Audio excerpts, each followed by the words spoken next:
All right, sorry for the delay. I want to produce a video the other night, but I want to do it with all the stuff I had for Star Fox, and I couldn't find my Nintendo 64 cartridge. Long story short, I moved in the room, came back to a room, and I can't find it, but I know it's here somewhere, safe and sound. But anyway, without further ado, let's go. So, Star Fox, who is it?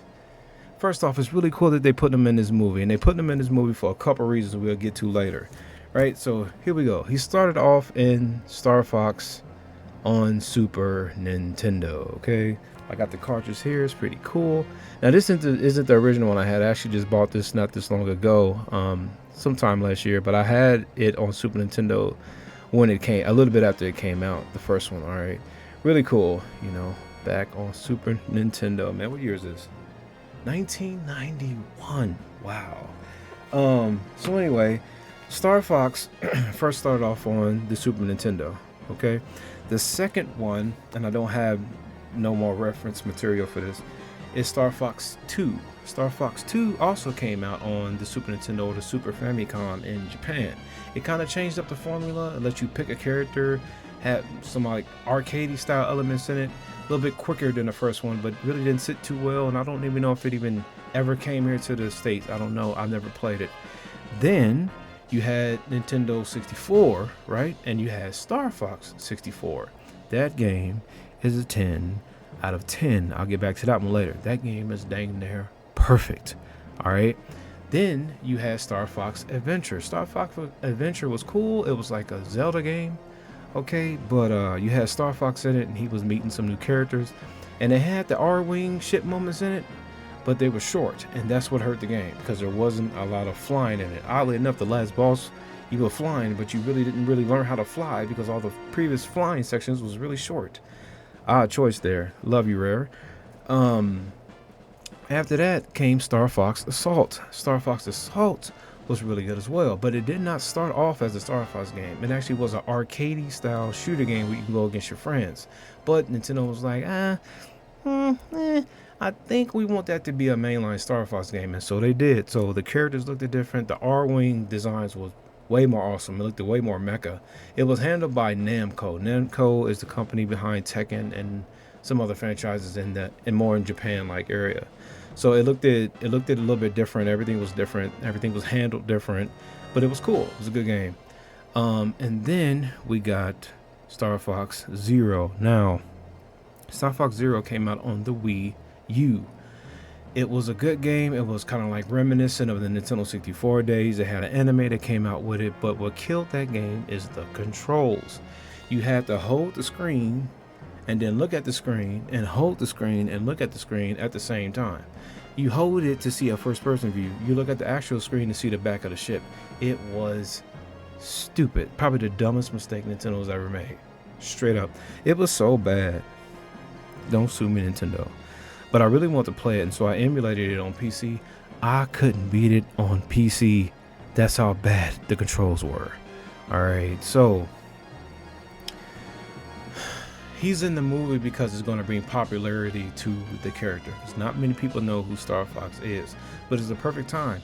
Animals and jet ships in space. Perfect combination, right? So hopefully what's going to end up happening is we're going to get either a Star Fox movie, which it need to be one, to be honest with you, or we're going to get another Star Fox game. I'm going to go with the game, but the safe bet is the movie first, or at the same time. But I don't know what Nintendo has the plans. They're doing some different stuff. I mean, I got Deodorant in there of Mario. So we're either going to get either one.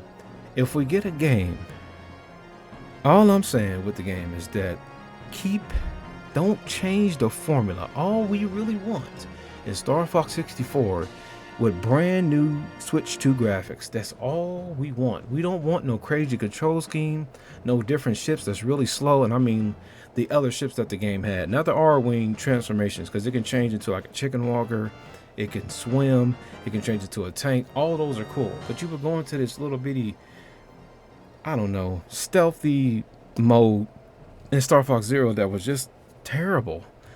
So hopefully we get that. And then, as I mentioned, it'd be cool to get a remake or just graphics for Star Fox 64. and Star Fox Zero, just a re-release with revamped controls. Both of those would be really cool. So the character is popular. It's really popular among like the Super Nintendo fans and Nintendo fans, but it's not all that popular in the mainstream. And this movie is definitely going to fix that. A little bonus. I'll be 5 minutes in. Hope I ain't talking too fast, but I didn't want to make the video too long.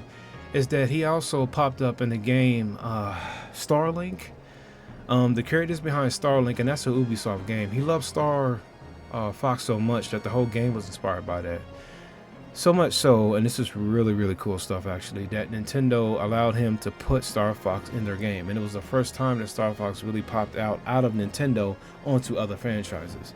Really cool stuff, man. You can actually buy the Star Fox Starlink, and if you got the game, the game can read that you got the ship, because the way Starlink worked is you can buy different weapons and stuff and actually make up your own ship, where you can buy the Star Fox ship and put everything on it and everything. Cool stuff, man. It really cool. It really was. That was like a first one, Nintendo. Besides Raving Rabbits, which I don't know how that came about, but it did. So anyway, man, Nintendo is doing some different things with their characters. Mario has never popped in nothing from Star Fox ever.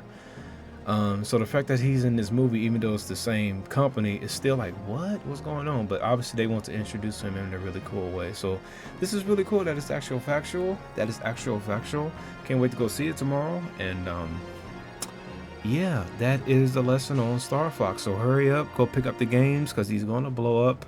And remember, first you had Star Fox, then you had Star Fox 2, primarily when it came out in Japan.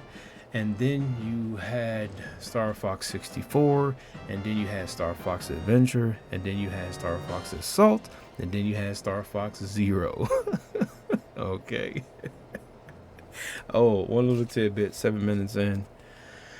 This is the Super FX, right? So the cartridges had a little chip in it, or like a little mini processor, if you will, where it can crank out 3D graphics.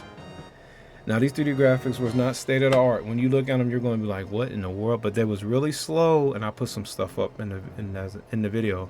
But it was really slow, but it was clunky and everything looking, but it was 3D.